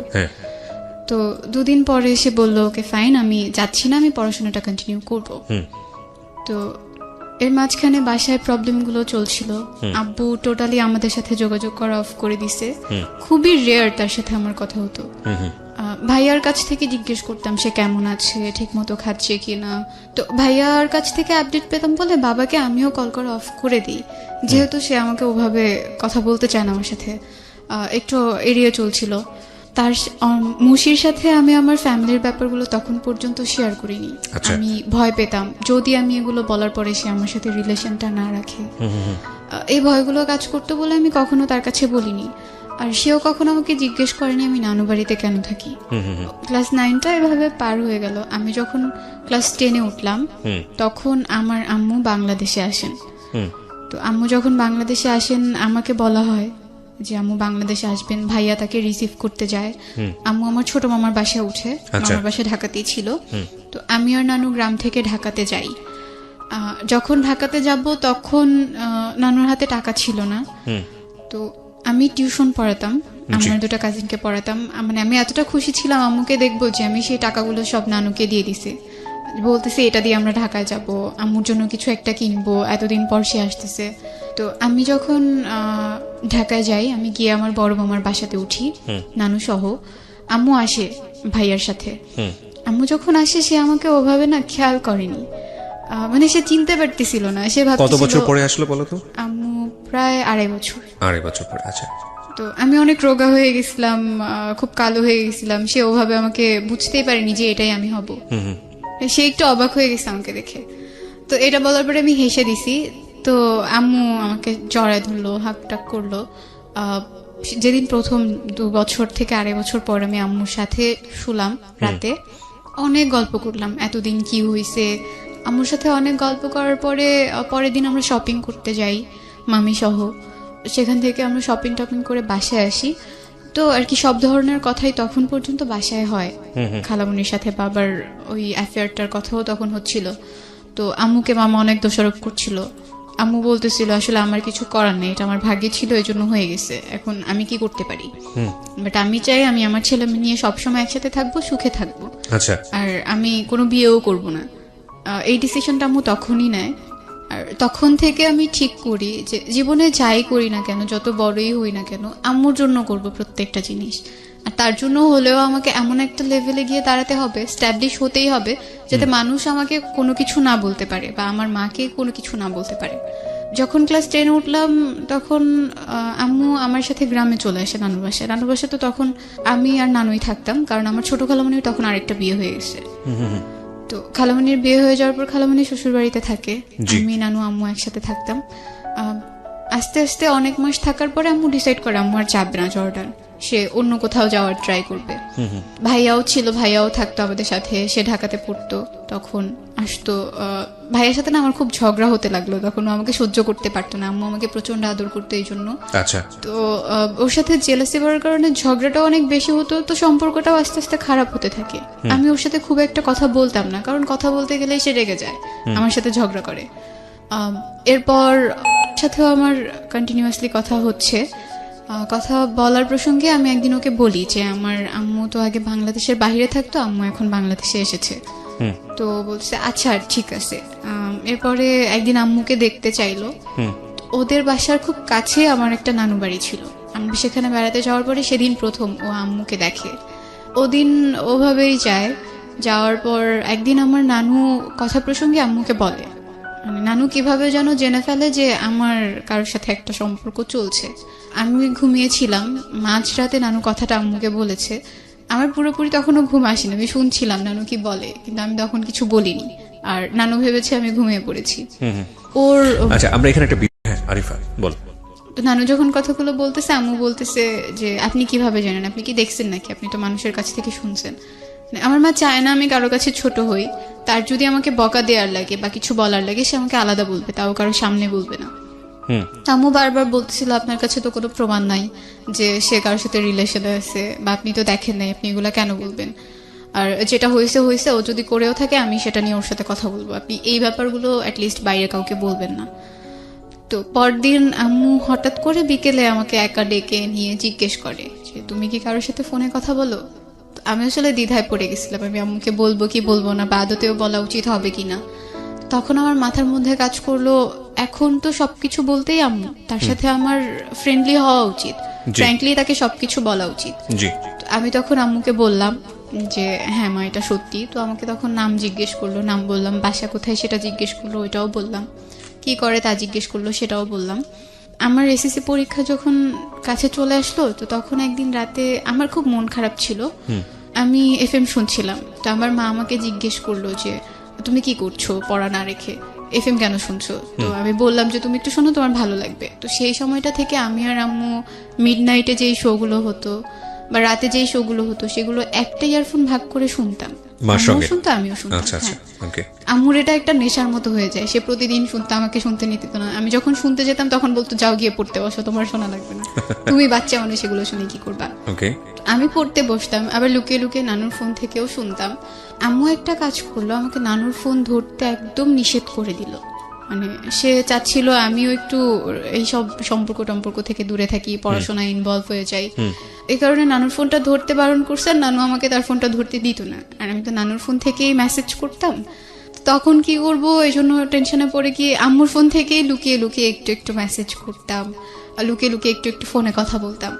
ও আমাকে সব সময় রিকোয়েস্ট করতো দেখা করার জন্য, কিন্তু আমি বাসার সবাইকে ভয় পেতাম বলে দেখা করতাম না, কখনোই করতাম না। যতটুকু দেখা হতো, আমি যদি স্কুলে যেতাম কখনো সামনে পড়ে গেলে দেখা হতো, এছাড়া দেখা হতো না। একদিন তার একটা ফ্রেন্ডের মাধ্যমে আমাকে একটা গিফট দেয়, তো সেটা আমি যখন বাসায় নিয়ে এসে আলমারিতে রেখে দিছি, আম্মু যখন আলমারিটা খুলছে সেটা সে দেখে ফেলছে। তো তার কথা হচ্ছে আমি তো তোমাকে টাকা দিই নাই, তুমি এটা কোত্থেকে পাইছো, আমাকে বারবার জিজ্ঞেস করতেছিল এটা কে দিল। আমি তখন আম্মুকে বললাম, বলার পরে বলতেছে ওকে ফাইন, গিফট নিয়ে আসছো ভালো কথা, এটা তো এখন রিটার্ন করতে পারবো না, করলেও হয়তো সে এটা নিবে না, এরপর থেকে তুমি কখনো তার কাছ থেকে কোনো গিফট আনবে না, কোনো কিচ্ছু আনবে না, আমি যদি দেখি তুমি আনছো তো তোমাকে মার দিব। তো আমি বললাম আচ্ছা ঠিক আছে আনবো না। আমার মা আমাকে একটা কথা বলছিল ওই দিন যে এমন কিছু করো না যাতে সেও খারাপ থাকে তুমিও খারাপ থাকো, বা আমার মতোই তোমার সাথে কিছু একটা ঘটে। তখন থেকে না এই ব্যাপারগুলো আমাকে খুব টাচ করা স্টার্ট করলো। আমার মনে হতে থাকলো হ্যাঁ, আমার যদি বিয়ে হয়, বিয়ের পরে যদি আম্মুর মতো কিছু একটা আমার সাথে ঘটে, আমারও যদি সেপারেশন হয়ে যায় বা ডিভোর্স হয়ে যায়, এই ব্যাপারগুলো খুব বেশি টাচ করতো আমাকে। তবুও রিলেশনশিপটা আমি কন্টিনিউ করছিলাম। পরীক্ষার একদম আগ দিয়ে আমি আমার বয়ফ্রেন্ডের সাথে ব্যাপারগুলো শেয়ার করি, আমার ফ্যামিলিতে যা যা ঘটছে সব কিছু বলি, এক্সেপ্ট আব্বুর সাথে খালামুনির অ্যাফেয়ারটা বাদ দিই। এইটুকু স্কিপ করে পুরো ঘটনাটা বলি যে তাদের মাঝখানে একটা সম্পর্ক ছিল যার কারণে আম্মুর সাথে আব্বুর সেপারেশন হয়ে গেছে। তো তখন সে প্রথমবার এটা জানতে পারে। তো সে আমাকে তখন খুব সান্ত্বনা দেয়, কয়েকদিন খুব কেয়ার করা স্টার্ট করে, বাট তারপর থেকে সে আমাকে অ্যাভয়েড করা স্টার্ট করে দেয়। আমার সাথে কথা বলতো না, আমি কল দিলে কল কেটে দিত, আমি মেসেজ দিলে রিপ্লাই দিত না। তো আমার পরীক্ষা চলে আসছে বিধায় আমিও ওইগুলোকে একটু সাইডে রেখে দিলাম, আমি আমার মতো করে পড়াশোনা করতে লাগলাম। পরীক্ষা দেওয়ার পরে 14 ফেব্রুয়ারিতে ভ্যালেন্টাইন্স ডে ছিল, সেদিন সে আমাকে একটা মেসেজ দিল। এই পরীক্ষা চলাকালীন তার সাথে আমার কোনো কথা হয়নি। তো মেসেজ দেওয়ার পরে শুধু সেই দিনটাই কথা হয়েছে রাতে মেসেজে। তো এর মাঝখানে আমার ভাইয়া পড়াশোনা টোটালি ছেড়ে দিছে বলে আম্মু ডিসাইড করে যে ওকে বাংলাদেশের বাইরে পাঠিয়ে দিবে। আমার আঙ্কেল থাকে মালয়েশিয়া, তো তার সাথে কথা বলে ভাইয়াকে মালয়েশিয়া পাঠিয়ে দেওয়া হয়। তখন আমার পরীক্ষা চলছে। আমার একটু মন খারাপও ছিল, ভাইয়া চলে গেছে। তো এটা নিয়েও ওর সাথে আমার মাঝে মাঝে কথা হতো যে ভাইয়া চলে গেছে, এখন তো কারোর সাথে আমি ঝগড়াও করতে পারি না, গল্প করার মতো কেউ নাই, সো খারাপ লাগে। আর আমি একদম একা হয়ে গেছি। পরীক্ষা বলে কোনো ফ্রেন্ডও আমাকে সময় দিতে পারে না, কারোর সাথে কথাও হয় না। তো সে একটু কোম্পানি দিত আমাকে, যতটুকু পারতো দিত। আচ্ছা। তো আমার যেদিন রেজাল্ট পাবলিশড হয় সেদিন সবার প্রথমে ওই আমাকে আমার রেজাল্টটা জানায়। তো আম্মুর ফোনে কল দিছে, তো আম্মু ভাবছে আমার কোনো ফ্রেন্ড মেবি, আম্মু আমাকে দিয়ে দিছে।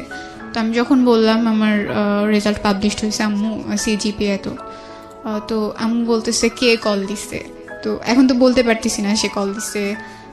তো আম্মু জিজ্ঞেস করতেছে তোমার ফ্রেন্ড কল দিছে, তোমার ফ্রেন্ডের রেজাল্ট দেয়নি? বলছি না, ওর রেজাল্ট এখনো পাইনি। তো রেজাল্ট পাবলিশড হওয়ার পরে ডিসাইড করতেছিল সবাই আমাকে কোথায় রাখবে, কোথায় ভর্তি করবে।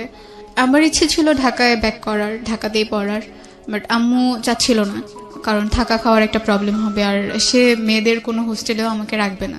মানে গ্রামের মানুষের একটা ধারণা হচ্ছে হোস্টেলে থাকা মানেই মেয়েরা খারাপ হয়ে যায়। শরীয়তপুরে একটা মহিলা কলেজ আছে, সেখানে আমাকে ভর্তি করা হয় আমার একদম অনিচ্ছার বাইরে, আম্মু সবকিছু করে। তো ওখানে আমি যখন ভর্তি হই, বাসা থেকে কলেজে যেতে প্রায় 1 ঘন্টা লাগতো, বাট অনেকটা জার্নি করতে হতো। সো আম্মু চাচ্ছিল না যে আমি বাসায় থাকি, আর মামারাও অনেক কিছু বলতো, মামুনি অনেক কিছু বলতো, আমার বড় মামি যে, এজন্য কেউ চাচ্ছিল না যে আমি বাসায় থেকে পড়ি। আমাদের কলেজের একটা হোস্টেল আছে, তো আম্মু আমাদের যে হোস্টেল সুপার ছিল তার সাথে কথা বলে আমাকে ওখানে ভর্তি করে দেয়। আমি প্রথম 1 মাস বাসা থেকে কলেজটা কন্টিনিউ করি, এরপরে হোস্টেলে উঠে যাই। আমার যখন রেজাল্ট পাবলিশড হয় আর আমি কলেজে ভর্তি হব, তার 2 দিন আগেই আম্মু আবার জর্ডানে চলে যায়। ওকে। তো চলে যাওয়ার পরে আমি 1 মাস কলেজ থেকে বাসায় যাতায়াত করতাম। পরে যখন আমি চলে গেলাম, তো আম্মু নানুর সাথে কথা বললো, মানে মামারা চাচ্ছিল যে নানু ঢাকায় চলে যাক, নানু ঢাকায় গেলে নানুকে তারা দেখবে, কিন্তু যদি নানু এখানে থাকে নানুকে তারা খাবার টাবার কোনো কিছু দিবে না। তো আম্মু নানুর সাথে একদিন কথা বললো, কথা বলে জিজ্ঞেস করলো আপনি কি চান, আপনি যদি চান ঢাকায় যেতে আপনি যেতে পারেন, কিন্তু যদি এখানে থাকেন আপনার সব দায়িত্ব আমি নিব, ওটা আপনার ভাবা লাগবে না। তো নানু ডিসাইড করলো যে সে গ্রামেই থাকবে, সে ঢাকাতে মামাদের বাসায় যাবে না। আম্মুই তখন থেকে নানুর দেখাশোনাটা করে আসতেছে। আমি কলেজে ভর্তি হয়ে গেলাম। 2016 ডিসেম্বরে স্কাউট ক্যাম্প হয়, আমাদের কলেজ থেকে স্কাউট ক্যাম্পে যাওয়া হয়। তো আমরা মোট 16 জন গেছিলাম। তো ওখানে গিয়ে রোভার মুডে আমাদের কলেজ থেকে যে 8 জন সিলেক্ট করা হয়, সেই 8 জনের মাঝখানে আমিও ছিলাম। তো রোভার মুডে গিয়ে আমাদের পাশের তাঁবুতেই কিছু ছেলেরাও ছিল, মেয়েরাও ছিল। তো আমি একদিন, ওরা আমাদের কাছ থেকে একটা পানির পট নিছে, তো সেটা আনার জন্য যখন ওদের তাঁবুর ভেতরে যাই, একটা ছেলে ওখানে শোয়া ছিল। তো সে কিছু একটা বলছে, আমি ওটা শুনিনি, আমি ওখান থেকে বের হয়ে চলে আসি। আমি একটু ফ্ল্যাশব্যাকে যাব, এর মাঝখানে ওর সাথে টোটালি আমার কথা অফ হয়ে যায়। আমরা কোরবানির ঈদের পরে একবার দেখা করছিলাম, তো যেদিন দেখা করি সেদিন আমরা বাইরে দেখা করি, সেটাই তার সাথে আমার বাইরে প্রথমবার দেখা। তো দেখা করার পরে ভালোই ছিল দিনটা, আমরা ফুচকা খেয়েছি, ঘুরেছি। এরপরে যখন আমি বাসায় আসলাম, সেদিনও সে আমার সাথে কথা বলছে। এরপরে সে আমার সাথে একদম টোটালি কথা বলা অফ করে দিছে। আমি তাকে 1000বারও ফোন দিছি, সে কখনো আমার কল পিক করে নাই, আমার সাথে টোটালি কোনো যোগাযোগ করে নাই। আমি যখন হোস্টেলে চলে গেছি তখনও সে আমার সাথে আর যোগাযোগ করে নাই। ইভেন সে কেন আমার সাথে কথা বলতেছে না সেটার কোনো রিজনও সে তখন আমাকে দেয়নি। তো যখন স্কাউট ক্যাম্পে গেলাম, ওখানে অনেক ছেলে কথা বলতে আসতো, কিন্তু কারোর সাথে আমি কথা বলতাম না। মানে আমার মনে হচ্ছিল ছেলেদের প্রতি আমার কেমন যেন একটা অ্যালার্জি তৈরি হয়ে গেছে, ওদের কাছ থেকে একটু দূরে থাকতাম। ওখান থেকে যেদিন চলে আসলাম সেদিন আমার একটা ফ্রেন্ড ছিল হোস্টেলের, ও আমাকে একটা ছেলের কথা বললো যে তোমাকে পছন্দ করে, তোমার সাথে কথা বলতে চায়। তো আমি বলছি না, আমার নাম্বার দিও না, আমার কথা বলতে ইচ্ছে করে না, আমি কথা বলবো না। তো সেদিন আমরা একসাথেই ঘুমাই। তো একসাথে একদম স্কাউট ক্যাম্প থেকে এসে সেই সকালবেলা ঘুমাইছি, ঘুম ভাঙছে রাতে, মনেই ছিল না কখন সকাল পেরিয়ে দুপুর পেরিয়ে গেছে। তো ওর ফোনে ফোন দেয় সেই ছেলেটা, যে ছেলেটা ওর কাছে বলছে। তো ওই ছেলেটা ওকে ফোন দেওয়ার পরে ও বলে, আমাকে খুব রিকোয়েস্ট করে যে তুমি 5 মিনিট কথা বলো, তোমার সাথে কথা বলতে চায়। তো আমি 5 মিনিট তার সাথে কথা বলার পরে সে সবকিছু বলার পরে আমার ফোন নাম্বার চাইলাম, আমি তাকে আমার কন্ট্যাক্ট নাম্বার দেইনি। তো আমি তাকে একটু অ্যাভয়েড করে থাকলাম। আমার ফ্রেন্ডের রুমে আমি কম যেতাম, কারণ আমার মনে হতো আমি যদি ওর রুমে যাই ও হয়তো আমাকে বলবে ওই ছেলেটার সাথে কথা বলতে। তারপরের দিন আবার এরকম কথা বললো। তো কথা বলার পরে আমার মনে হলো যে আচ্ছা একটু কথা বলে দেখি কেমন, এতবার যখন রিকোয়েস্ট করছে কথা বলি। তখন কি তোমার মুশির সঙ্গে সম্পর্কটা আছে? না, নাই। আচ্ছা, ওকে, ঠিক আছে, বলো। তো ওর সাথে কথা বললাম, 2 দিন 3 দিন কথা বললাম। এরপরে আমাদের হোস্টেলটা ছুটি দিয়ে দিছে, ফার্স্ট ইয়ার ফাইনাল এক্সাম শেষ, এজন্য ছুটি দিছে। তো আমরা সবাই বাসায় যাব হোস্টেল থেকে। তো যেদিন আমি বাসায় যাব, আমার ফ্রেন্ড যে ওই ছেলেটাকে বলে রাখছে যে তুমি আসবা, ওর সাথে তোমাকে দেখা করাই দিব। এটা আমি জানতাম না, আর ওই ছেলেটাকে সেটাও আমি জানতাম না। আমাদের পাশের তাঁবুতেই নাকি ছিল, আমি তখনও তাকে দেখিনি। পরে আমরা যখন বাসায় যাব তখন আমার ফ্রেন্ড ওকে ফোন দিয়ে আসতে বলে, ওর সাথে ওর 2টা ফ্রেন্ডও আসে। সেদিন আমি ওকে প্রথম দেখি, মানে আমার মনে হয়নি যে স্কাউট ক্যাম্পে যে 5 দিন ছিলাম, এই 5 দিন আমি তাকে একবারও দেখেছি। আমার একবারের জন্য মনে হয়নি, কেমন যেন অপরিচিত মনে হচ্ছিল। তো আমরা তখন ডিসাইড করলাম বাসায় যাওয়ার আগে আমরা ঘুরতে যাব। তো শরীয়তপুরে একটা পার্ক আছে নড়িয়াতে, সেই পার্কে গেলাম, সবাই ঘুরলাম, অনেক ছবি টবি তুললাম। তো সেখান থেকে বাসায় চলে আসলাম। বাসায় এসে আমার ফোন থেকে কথা বললাম। তো কথা বলার পরে সে তো অনেক আগে প্রপোজ করে ফেলেছিল, বাট আমি তখন তাকে কিছু বলিনি। আমার ইচ্ছে ছিল এমনিতে কয়েকদিন কথা বলবো, এরপরে কথা বলা অফ করে দিব, আমার কোনো রিলেশনশিপে যাওয়ার ইচ্ছে ছিল না। তো হোস্টেল থেকে আবার যখন ব্যাক করলাম, আমি তখন শুধু একটা এয়ারটেল সিম কার্ড ইউজ করতাম, তার ছিল জিপি। তো কল রেট বেশি জিপিতে। সো সে আমাকে বললো একটা জিপি সিম কিনে নিতে। আমি আমার খালামণিকে দিয়ে একটা জিপি সিম রেজিস্ট্রেশন করে কিনে নিলাম। তো আবার যখন হোস্টেলে ব্যাক করলাম তখন জিপি সিম থেকে কথা হতো। একদিন রাতে আমি তাকে সবকিছু শেয়ার করব ভাবলাম, কারণ আমার মনে হচ্ছিল মুশির সাথে আমার ব্রেকআপটা হয়তো আমার ফ্যামিলি পারসেপশনের কারণেই হয়েছে। তো এই জন্য আমি চাইলাম এবার যদি আমি কোনো রিলেশনশিপে যাই, এইগুলোর জন্য যেন কোনো প্রবলেম আমাকে ফেস করতে না হয়। যদি সে সবকিছু মেনে রিলেশনটা কন্টিনিউ করতে চায় করবে, আর যদি সে না চায় এখন থেকেই বাদ দিয়ে দিব কথা বলবো না। তো আমার আগে যে রিলেশন ছিল সেটা বলেছি, এখনো যে তার সাথে আমার ফাইনালি ব্রেকআপ হয়নি এটাও বলেছি। আর আমার বাবা মার যে ব্যাপারগুলো ছিল সেগুলোও বলেছি। আমি নানু বাড়িতে থাকি, হোস্টেল থেকে যখন আমি বাসায় যাই আমি নানু বাড়িতেই যাই, এগুলোও তার কাছে বলেছি। মানে তুমি তোমার ব্যাকগ্রাউন্ড, বাবা মার বিষয় সমস্ত কিছু তাকে বলে নিয়েছো? সমস্ত কিছু বলেছি। আচ্ছা, এজন্যই বলেছি কারণ পরে কি মুশি জানতো তোমার এই বিষয়গুলো? হ্যাঁ, কারণ সে তো তোমার কাজিনের এক ফ্রেন্ডই হয়, ক্লোজ ফ্রেন্ডই হয়। ওকে, হ্যাঁ। তো ওকে বলার পরে ও বললো ওকে ফাইন, আমার এগুলো নিয়ে কোনো প্রবলেম নাই, আর আমি আমার বাসায় কখনো এগুলো জানতেও দিব না, ওইভাবে সবকিছু প্রেজেন্ট করবো যাতে তারাও এই ব্যাপারগুলো না জানতে পারে। তো আমি মেনে নিলাম ওকে ফাইন। তো কথা বলতাম, আমি যেটা করতাম যে মুশির সাথে যখন রিলেশন ছিল আমি ফোনে কথা বলতাম না। ও চাইতো ফোনে কথা বলতে, আমি কখনো বলতাম না, বা ওর সাথে আমি দেখা করতাম না। আর এবার যেটা করা স্টার্ট করলাম যে আমি ফোনে কথা বলতাম, যতটুকু পারতাম ফোনে কথা বলতাম। আমি যখন বাসায় যেতাম, বাসায় তো একাই যেতাম, যাওয়ার সময় তার সাথে আমি দেখা করে তারপরে বাসায় যেতাম, যাতে ও কখনো এই জিনিসগুলোর জন্য আমাকে না বলতে পারে যে না তুমি তোমার সাথে ফোনে কথা বলো না, দেখা করো না।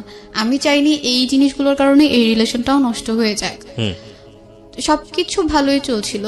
তো আমার একটা রুমমেট আপু ছিল, সে আমাকে মানে ও খুব বেশি ফোন দিত বলে আমার রুমমেট আপু একদিন আমাকে বললো জাস্ট 6 মাস যেতে দাও, এই জিনিসগুলো আর থাকবে না এরকম, প্রথম তো এই জন্য এত ভালো লাগতেছে। তো আমি ওকে বলি কথাটা যে আপু তো এরকম কিছু একটা বলতেছে, এটা কি সত্যি নাকি 6 মাস গেলে এরকম সবকিছু চেঞ্জ হয়ে যাবে?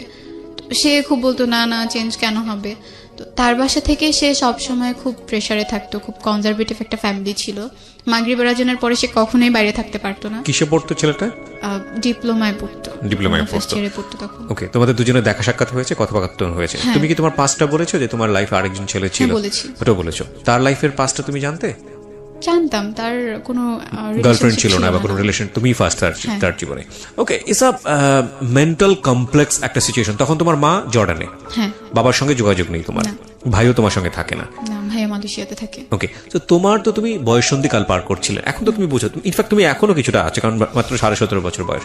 এই সময়টাতে মানুষের ব্যক্তিত্বর একটা অনেক বড় পরিবর্তন আসে, শারীরিক পরিবর্তন আসে।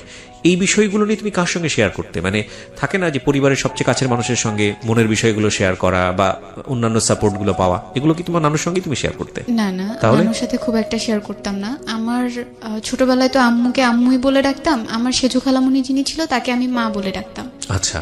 তো খালামুনি এখন পর্যন্ত আম্মুর পরে সবচেয়ে বেশি আপন, মানে তোমাকে সামহাউ সে সাপোর্টটা দিয়েছে। সব সময়। ইউ আর লাকি এনাফ যে তুমি ফ্যামিলির কোনো একজন মেম্বারের কাছ থেকে সাপোর্টগুলো পেয়েছো। আমি প্রশ্নটা এই কারণেই করেছি যে অনেক মেয়ের ভাগ্যেই সেটা বাংলাদেশে জোটে না, এটা এই পারিবারিক কমপ্লেক্সিটির কারণে। হ্যাঁ আরিফ বলো তারপর। তো ওর সাথে দেখা তো হতোই মাঝে মধ্যে। তো সে একদিন আমাকে বলল যে তার সাথে দূরে ঘুরতে যেতে হবে। ওর নাম কি তুমি বলতে চাচ্ছ না? ওর নামটা বলা যায়। হ্যাঁ, কি নাম ছিল? ফরহাদ। ফরহাদ, হ্যাঁ। ওদের বাসা ছিল মাদারীপুরে, বাট সে ডিপ্লোমাতে পড়তো বলে অন্য জেলায় তো পড়তে হয়, এজন্য শরীয়তপুরে পড়তো। আচ্ছা। তাদের কলেজ থেকে আমাদের কলেজটা খুব কাছে ছিল, তো ওখানেও ঘোরার বেশ কয়েকটা জায়গা ছিল। আমি বললাম ওখানে তো আমরা যেতে পারি, আমার হোস্টেল থেকে কাছে। তো বললো না, আমরা যে পার্কে প্রথমবার দেখা করেছিলাম সেই পার্কেই যাওয়া লাগবে। তো ওইভাবে আসলে আর হয়ে ওঠেনি। এটা নিয়ে সে কয়েকদিন আমার সাথে খুব রাগ ছিল, কথা বলেনি। একদিন মুশি আমাকে ফেসবুকে মেসেজ দেয়, মানে এই সম্পর্ক চলাকালীন সময়? না না, সম্পর্ক তখনও নাই, ফরহাদের সাথে সম্পর্ক তখন। এক্স্যাক্টলি, আমি সেটাই বলছি যে সেকেন্ড রিলেশনশিপে তুমি তখন ফরহাদের সাথে সম্পর্ক। হ্যাঁ, আমার ফেসবুক আইডির পাসওয়ার্ডটা ফরহাদের কাছে ছিল, মেসেজটা আমি সিন করার আগে ফরহাদ সিন করে। তো ও জানতো মুশির ব্যাপারে, সবকিছু জানতো, বাসা কোথায়, নাম কি, সবই জানতো মোটামুটি, শুধু ছবিটা দেখেনি। দেখে সে বুঝতে পারে যে এটাই সেই ছেলে। তো যখন সে বুঝতে পারে, সে আমার আইডি থেকে না, তার আইডি থেকে তাকে মেসেজ দেয়। ওকে, ফরহাদ নিজে যেচে মুশিকে মেসেজ দিতে যায় কেন? কারণটা কি, প্রয়োজনটা কি ছিল? মানে সে আসলে আমার আইডি থেকে যদি বলে যে আমার সাথে তার এখন রিলেশনশিপ চলছে, আমি তো দেখে ফেলবো সব যখন আমি ফেসবুকে যাব। এই জন্য সে তার আইডি থেকে মেসেজ দিয়ে সব বলে যে ওর সাথে এখন আমার রিলেশন চলছে, আপনি ওকে আর নক দিবেন না। আচ্ছা আচ্ছা। তো এগুলো আমাকে মুশি পরে বলে, আমার একটা ফ্রেন্ডের মাধ্যমে আর কি আমি জানি যে হ্যাঁ এরকম এরকম কিছু একটা হয়েছে। তো আমার খুব রাগ লাগে ফরহাদের উপর, যে কেন এটা ওকে বলার কি দরকার ছিল, ওর সাথে যেচে কথা বলার কি দরকার ছিল, না বললেও তো পারতো, এটাকে এড়িয়ে গেলেও পারতো। সে সব সময় যেচে ওকে নক দিত, কি করে, কোথায় আছে, কি করতেছে, আমাকে আর নক দিচ্ছে কিনা, আমার ফোনে কথা বলতেছি কিনা, এগুলো সবকিছু সে চেক করতো। তো আমার জিপি নাম্বারটাও ছিল মুশির কাছে, সেজন্য সে করলো আমাকে সিমটাই চেঞ্জ করে ফেলতে বললো। তা আমি আমার সিম কার্ডটা চেঞ্জ করে ফেলছি তার জন্যই আবার। এরপরে আবার সবকিছু ঠিকঠাক চলতেছে। সে সবকিছুতে না খুব সন্দেহ করা স্টার্ট করলো, আগে যেমন ছিল সেরকম ছিল না। তো আমার ব্যাপারগুলো খুব গায়ে লাগতো, যে কেন আমি রিলেশন করি বলে আমার কোনো স্বাধীনতা থাকবে না? আমার ফ্রেন্ড আছে, সে ছেলেই হোক মেয়েই হোক, তার সাথে আমি কথা বলবো না? আর যেহেতু আমার ফেসবুক আইডির পাসওয়ার্ডটা তার কাছে আছে, সে তো দেখতেছে আমি কার সাথে কথা বলতেছি, কি কথা বলতেছি, আর সবকিছুই সে দেখতেছে। আমি এগুলো নিয়ে তার সাথে বেশ কয়েকবার কথা বলেছি। যখনই কথা বলতাম তখনই সে রাগ হয়ে যেত, আর আমাকে একটা কথাই বলতো যে তোমার সাথে রিলেশন করা আমার জীবনে সবচেয়ে বড় পাপ। একদিন সে মানে কথা প্রসঙ্গে বলতে বলতে সে একদিন আমাকে বলে উঠলো যে আমার মা তো কখনো তোমাকে মেনে নিবে না, তুমি যেই ফ্যামিলির মেয়ে, যেমন একটা ফ্যামিলি ব্যাকগ্রাউন্ড আছে তোমার, এই ফ্যামিলির মেয়েকে তো কেউ কখনো বিয়েই করবে না, আর আমি আমার বাসায় তোমাকে নিয়ে কিভাবে দাঁড়াবো? তো তখন আমি তাকে বললাম যে রিলেশনের আগে তো আমি এগুলো সব বলে নিছি, এমন না যে আমি বলিনি, তো এখন কেন এইসব কথা আমাকে শুনতে হচ্ছে? তো বলছি তোমার যদি ভালো না লাগে তুমি রিলেশন না রাখো আমার সাথে, আমার কোনো প্রবলেম নাই। তখন আমার সেকেন্ড ইয়ারে উঠে যায় আর কি, আমার পড়াশোনার প্রেশারটা অনেক বেশি বেড়ে যায়, কারণ সেকেন্ড ইয়ারে খুব একটা সময় পাই না আমরা। ওর খুব ইচ্ছে ছিল, ফরহাদের খুব ইচ্ছে ছিল ডিফেন্সে জব করার। সে আর্মিতে জবের জন্য খুব একটা ট্রাই করতে থাকে, তার হয়েও যায়। হয়ে যাওয়ার পরে জানুয়ারিতে, এই যে 2019-এর জানুয়ারিতে তার ট্রেনিং এ যাওয়ার কথা। তো তখন সে আমাকে বলে যে ট্রেনিং এ যাওয়ার আগে সে বিয়ে করে রাখবে। তো আমি বলতেছি এটা কেমন কথা, আমার এখন 18 বছর হয় নাই, আর আপনিও ম্যাচিউরড না, স্ট্যাবলিশও না, সো বিয়ের প্রসঙ্গ এখানে আসে না। আর সেকেন্ডলি আমি আমার বাসায় না বলে বিয়ে করব না, আচ্ছা যেহেতু আমার মা আমার কাছে অনেক কিছু, সে আমার জন্য এতটা করছে, আমাকে সে পড়াচ্ছে, ফিনান্সিয়াল সাপোর্টটা দিচ্ছে, আমি যখন যা চাচ্ছি তাই পাচ্ছি, তাকে না বলে আমি এমন কোনো কিছু করতে পারবো না। সে বললো যে না আমরা পরে বলবো, সমস্যা হবে না, বাট এখন বিয়েটা করে রাখবো। আচ্ছা তো আমি একদমই মত দিইনি এটাতে। এরপর এই ব্যাপারগুলো নিয়ে না প্রতিদিন আমাদের মাঝখানে ঝগড়া হতো, লাইক সে বলতেই থাকতো দিনে বেশ কয়েকবার যে না এটা করতেই হবে, না করলে রিলেশন রাখবো না। তো এক পর্যায়ে আমি রেগে গিয়ে বলে দিতাম ওকে ফাইন, রিলেশন রাখা লাগবে না, বাট আমি বিয়ে করবো না। তো তখন আম্মুও জানে যে মুশির সাথে আমার কোনো রিলেশন নাই, আর এখানে এই রিলেশনটার ব্যাপারে আম্মু তখনও জানে না, আমি চাইনি সে জানুক আবার। এরপরে সে একদিন আমাকে অফার করে আমি যদি তাকে বিয়ে না করি তার সাথে আমার ফিজিক্যাল রিলেশনে যেতে হবে। এটা অফার করে? হ্যাঁ, আমার মানে খুব খারাপ লাগছিল যে কেন বিয়ে না করলেই কি এটা করতে হবে, এমন তো কোনো কথা নেই। তো সে আমাকে বলল যে তুমি তো তোমার আগের রিলেশন যার সাথে ছিল তার সাথে অনেক কিছু করে বেড়াইছো, আমি তো সবই জানি। তো এই কথাটা যখন সে আমাকে বলছে তখন আমি তাকে জিজ্ঞেস করলাম কিভাবে জানেন, কি করে বেড়াইছি, কি প্রুফ আছে আপনার কাছে, সেগুলো আমাকে দেখাতে হবে। তো বলতেছে না আমি কেন দেখাবো, আমি শুধু জানি যে হ্যাঁ অনেক কিছু হয়েছে, আর সেই তো আমাকে সবকিছু বলছে। তো ব্যাপারটা আমার খুব ইগোতে লাগে যে কেন আমাকে এভাবে সে বলবে। তো আমি তখন মুশির সাথে কথা বলি এই ব্যাপারটা নিয়ে, আর ওকে তখন আমি প্রথমবার বলি এই রিলেশনটার ব্যাপারে, এর আগে আমি নিজে কখনো ওকে গিয়ে বলিনি। অনেকদিন পরে এই সব ব্যাপার নিয়ে কথা বলাতে ও খুব একটা ইন্টারেস্ট দেখাচ্ছিল না এই ব্যাপারগুলো নিয়ে কথা বলাতে, যেহেতু তার সাথে আমার অনেকদিন পর কথা হচ্ছে। তো ওকে জিজ্ঞেস করার পরে ও জাস্ট বললো যে না তার সাথে আমার কথা হয়নি, একদিন জাস্ট আমাকে বলছে তোমার সাথে তার রিলেশন চলতেছে, এইটুকুই। এরপরে আমি তাকে ব্লক করে দিছি, এছাড়া তার সাথে আমার কোনো কথাই হয়নি। তো পরে বুঝতে পারলাম যে ফরহাদ এগুলো বানিয়ে বানিয়ে বলছে। আচ্ছা। এরপর আমি যখন ঢাকায় বেড়াতে আসি, ফরহাদও আসে ঢাকায় বেড়াতে, আসার পর 1 ঘন্টা সে আমাকে এই জিনিসটার জন্য ফোর্স করতে থাকে না তোমাকে এটা করতেই হবে যদি তুমি বিয়ে না করো। তো এর মাঝখানে আমার ইন্টারমিডিয়েট পরীক্ষাও চলে আসে, পরীক্ষাটা আমি দেই, আল্লাহর রহমতে পরীক্ষাটা আমার ভালো হয়েছে। তো পরীক্ষা ভালো হওয়ার পরে আমি অ্যাডমিশন টেস্টের জন্য ঢাকায় আসি। ঢাকায় আসার পরে সে ঢাকায় আসে, আবার ফরহাদ ঢাকায় এসে আবার আমার সাথে দেখা করে। তো সেদিন প্রায় 2 ঘন্টার মতো আমি তার সাথে ছিলাম, সেদিনও সে এই একই ব্যাপার নিয়ে কথা বলতেছে। আমি চাচ্ছিলাম একটু ভালো সময় কাটাতে, আমি চাচ্ছিলাম তাকে সব খুলে বলতে, তাকে বোঝাতে যে না এটা করা ঠিক হবে না, এটা কেন করব, আর বিয়েও যদি করি সেটাও পরে করব, এখনো তো বিয়ের বয়স হয়ে যায় না যে এখনই বিয়ে করা লাগবে। এটা বলার পরে সে খুব রাগ করে আমার সাথে, আর আমার সামনে তার ফোনের যে সিম কার্ডটা ছিল সেই সিম কার্ডটা ভেঙে ফেলার পর আমাকে বলে আজকের পর থেকে আমি তোমার সাথে কখনো কথা বলবো না। বললাম ওকে ফাইন, কথা বলা লাগবে না। তার আরো একটা সিম কার্ড ছিল, সেটা দিয়ে আবার আমাকে নক দেয়, আবার অনেক বুঝায়, কিন্তু আমি এই জিনিসগুলো বারবার অ্যাভয়েড করছিলাম। তো আমি তাকে বললাম যে সামনে তো আমার অ্যাডমিশন টেস্ট, এগুলো নিয়ে আমি কোনো প্রেশারের মধ্যে থাকতে চাই না। রোজার ঈদের মধ্যে আমি আবার গ্রামে আসি নানু বাসায় বেড়াতে। জি। নানু বাসায় থাকি 2 দিনের মতো, 2 দিন পরে আমি ঢাকায় যাই, গিয়ে আমি আমার একটা ভাইয়ার বাসায় বেড়াতে যাই ঢাকায়। ভাইয়ার বাসায় যখন যাই আমার প্রচন্ড রকমের জ্বর চলে আসে, প্রচন্ড কাশি আসতো, কাশির সাথে রক্তও পড়তো। তো সবাই ভাবছিল যক্ষা হয়েছে হয়তো। তো এটার জন্য হসপিটালে যাওয়া লাগতো আমার প্রায় প্রতিদিন, কফ পরীক্ষা করা লাগতো, ব্লাড টেস্ট করা লাগতো। একদিন কফ পরীক্ষা করার পর সেটা রিপোর্ট দেয়, তো বলে যে আবারও কফ পরীক্ষা করা লাগবে। তো আমি কফ পরীক্ষা আবারও করতে যাই, যাওয়ার পরে সেদিন রিপোর্ট নিয়ে জাস্ট গাড়িতে উঠছি, এখন বাসায় যাব। বাসায় যখন যাওয়ার জন্য গাড়িতে উঠলাম, হুট করে আম্মু আমাকে কল দেওয়ার পরে আম্মু আমাকে বলতেছে তুমি কই। আমি বললাম যে হ্যাঁ আমি এখন হসপিটাল থেকে বাসায় যাচ্ছি। তো আম্মু বলল যে তোমাকে একটা কথা বলবো, তুমি একটু সাইডে গিয়ে আমাকে কল দাও। তো গাড়িতে ছিলাম এর জন্য সাইডে যেতে পারিনি, গাড়ি থেকে নেমে আমি আম্মুকে কল দিলাম। কল দেওয়ার পর আমাকে বলতেছে তোমার বাবা আজকে মারা গেছে। হোয়াট? হ্যাঁ, আমাকে আম্মু তখন বলে যে তোমার বাবা আজকে মারা গেছে। তো তার ভেতরে কথাটা বলার মধ্যে না ওরকম কোনো ফিলিংস ছিল না যে সে কান্না করতেছে, সে ইমোশনাল হয়ে গেছে, এমন কোনো কিছু ছিল না। হুট করে যখন এটা শুনলাম, এর মাঝখানে বাবার সাথে তো আমার কোনো যোগাযোগ ছিল না, আমি জানতামও না যে সে কোথায় আছে, কার সাথে আছে। আম্মু মাঝে মধ্যে নাকি কল দিত, আম্মুর সাথে মাঝে মধ্যে কথা হতো। আম্মুকে বললাম যে আচ্ছা ঠিক আছে আমি তোমার সাথে পরে কথা বলি, এটা বলে আমি বাসায় চলে আসলাম, ভাইয়াদের বাসায়। তো এর মাঝখানে সবাই জেনে গেছে ব্যাপারটা, সবাইকে বলা হয়েছে। তখন পর্যন্ত না আমার খারাপ লাগতেছিল না, আমার কেন জানি মনে হইতেছিল যে বাবা মনে হয় মরে গেছে, ভালোই হয়েছে। এখন হয়তো বা তাকে কেউ বলবে না যে সে তো খারাপ ছিল, এখন হয়তো বা কেউ তার উপর ভাগ বসাতে আসবে না। বা আমার আম্মুকে আর কোনো কথা শুনতে হবে না। আমি মনে মনে খুশি হয়েছি যে হ্যাঁ মরে গেছে তো ভালো হয়েছে। এখন তো আমি বলতে পারবো সবাইকে যে আমার বাবা মারা গেছে। এখন আমাকে এই কথাটা বলতে হবে না যে আমার বাবা মা সেপারেট, তারা আলাদা থাকে। The line is very very important for everybody. যারা ফ্যামিলিতে আছেন, সন্তান যদি আপনার কাছে ইম্পর্টেন্ট হয়ে থাকে, এই কটা লাইন একটু মাথায় রাখেন সারাটা জীবনের জন্য। ওকে, তারপর? এরপর আমি ভাইয়ার বাসায় গেলাম। ভাইয়ার বাসায় যাওয়ার পরে ভাইয়া ভাবছে যে আমি জানি না কিছু, মানে আম্মু যে আমাকে বলছে এটাও আমি কারোর কাছে তখনও বলিনি। ভাইয়া বলতেছে তোমাকে একটু মিরপুরে যাওয়া লাগবে, তোমার ফুপ্পি যাইতে বলছে। আব্বু তখন ফুপ্পির বাসায় মারা গেছেন। তো আমি ভাইয়াদের সাথে মিরপুরে গেলাম। আমার ভেতরে ওরকম কোনো কিছুই কাজ করতেছিল না যে আমার বাবা নাই, আমার একটা জিনিস হারাই গেছে, এরকম কোনো কিছু আমার ফিল হচ্ছিল না। আমার কান্নাও আসতেছিল না। আমি ফুপ্পি বাসায় যখন যাই, রোডে অনেক জ্যাম থাকার কারণে প্রায় রাত হয়ে যায়, 8টার মতো বেজে যায়।